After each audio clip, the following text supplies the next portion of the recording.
Hello, good evening class.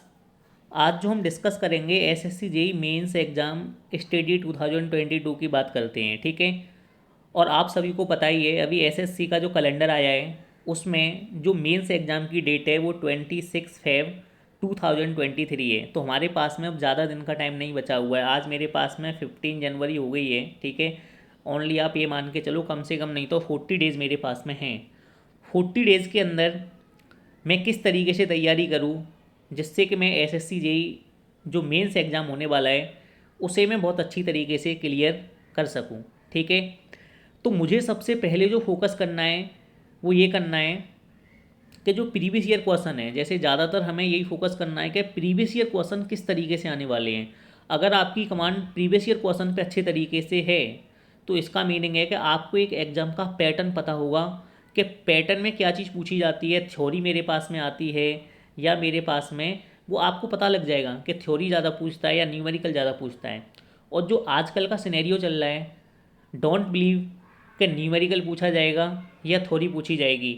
आपको क्या करना है, ज़्यादा से ज़्यादा हर पूरा फोकस करना है, थ्योरी पे भी फोकस करना है आपको और न्यूमेरिकल पे भी फोकस करना है। आप ये मत समझना कि ओनली मैं न्यूमेरिकल करके जाऊंगा तो मेरा पेपर क्वालिफाई हो जाएगा या मैं थ्योरी करके जाऊंगा तो मेरा पेपर क्वालिफाई हो जाएगा, ये आपको बिल्कुल भी नहीं सोचना है, ठीक है।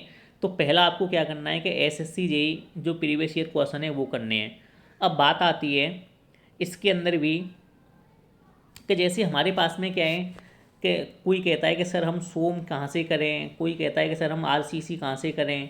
पहले तो हमें सबसे पहले क्या करना है यार, जैसे DSS design of steel structure है मेरे पास में, तो मुझे क्या करना है कि फर्स्टली जो भी सब्जेक्ट आपको डाउट कर रहे हैं उस सब्जेक्ट के सबसे पहले आप क्या करो, पीवाईक्यू लगाइए। पीवाईक्यू से क्या होगा, आपको एक आइडिया लगेगा कि किस लेवल के क्वेश्चन हमारे यहाँ पूछे जाते हैं। उस लेवल के हिसाब से आपको फोकस करना है कि आरसीसी में मुझे कौन से टॉपिक पर ज़्यादा फोकस करना है, डीएसएस में मुझे कौन से टॉपिक पर ज़्यादा फोकस करना है, सोम में मुझे कौन से टॉपिक पर ज़्यादा फोकस करना है। क्वेश्चन तो हमारे पास में बहुत सारे हैं लगाने के लिए, लेकिन अब हमारे पास में क्या है कि जो 40 डेज़ बचे हुए हैं उनमें मुझे वही क्वेश्चंस लगाने हैं जो रिपीटेटिव क्वेश्चन है, वहाँ से एग्जाम में क्वेश्चन पूछे जा चुके हैं, कोई भी सब्जेक्ट हो। और हर सब्जेक्ट को इक्वल वेटेज देना है। ऐसा नहीं है कि आपने आरसीसी लगा दिया या डीएसएस लगा दिया, सोम को छोड़ दिया। तो ये सोम में से भी क्वेश्चन आएगा, आरसीसी में से भी आएगा, डीएसएस में से भी आएगा, ठीक है।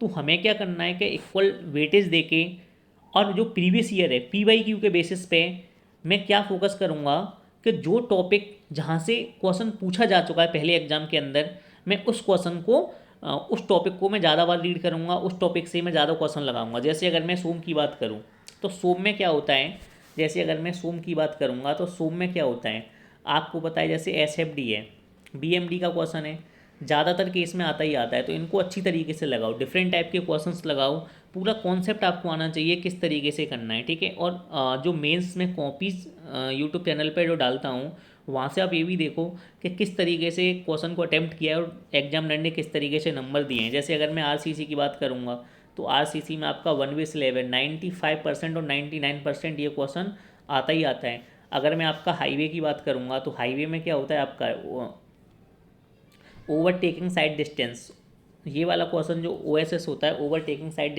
ओएसडी, ओवरटेकिंग साइड डिस्टेंस, इसका क्वेश्चन आता ही आता है हमारे पास में। तो ये इतने ज़्यादा इंपॉर्टेंट टॉपिक हैं कि यहाँ से क्वेश्चन आएगा ही आएगा, ठीक है। ज़्यादातर केस में यहाँ से क्वेश्चन आता है।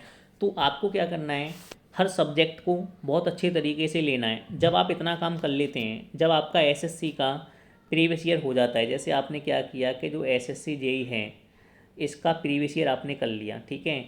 प्रीवियस ईयर आपने कर लिया, फिर आप थ्योरी भी पढ़िए। थ्योरी भी आजकल 50% आती है। 300 का पेपर है तो आपके पास में क्या होगा, फिर 150 मार्क्स की थ्योरी भी आएगी। तो आपको थ्योरी भी पढ़नी है। जब इतना काम आपका हो जाए तो लास्ट 5 ईयर फिर क्या करना है कि जो लास्ट 5 ईयर के जो क्वेश्चन हैं उनमें क्या करना है आपको, आईएएस की ओर जाना है। किसकी ओर जाना है, जो आईएएस के क्वेश्चन हैं उनकी ओर जाना है, ठीक है।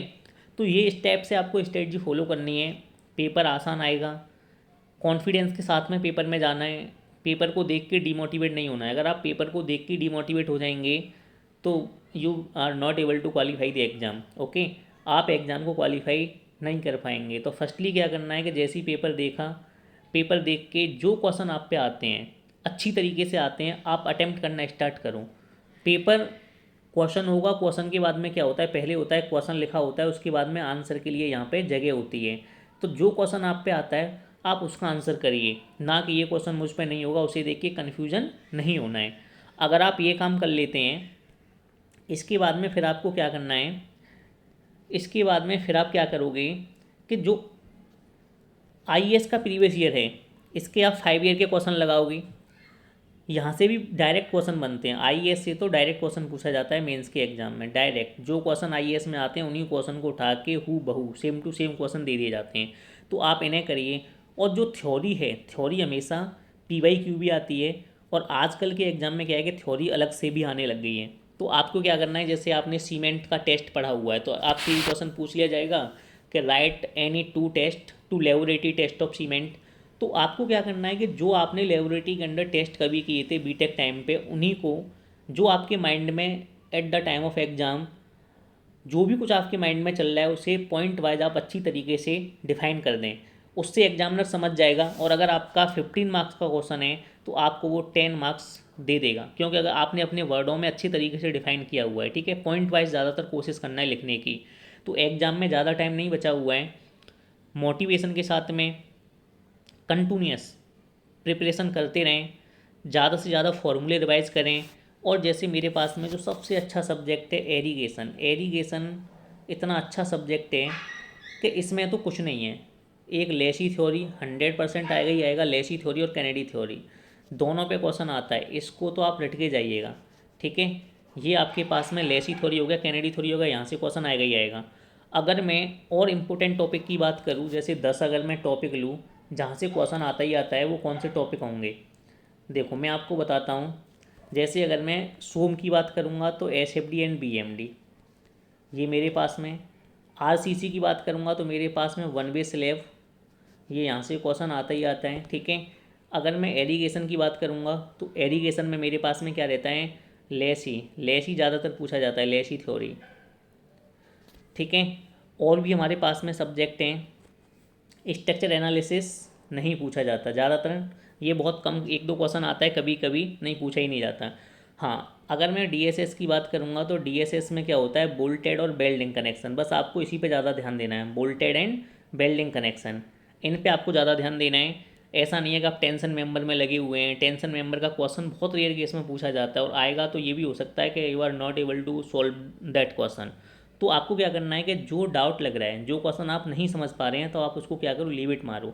अब इतना टाइम नहीं है कि मैं डीएसएस पे फोकस करूँ या आरसीसी पे फोकस करूँ। जितने सब्जेक्ट आपने कर लिए उन्हीं सब्जेक्ट का आप अच्छे से रिवीजन करके और अच्छी तरीके से क्वेश्चन लगाओ, उन्हीं पे ज़्यादा से ज़्यादा बार बार रिवाइज करो, थ्योरी पढ़ो, और प्रीवियस ईयर क्वेश्चन को देख के लगाओ कि in how much time you are attempting the question, कितना टाइम ले रहे हो।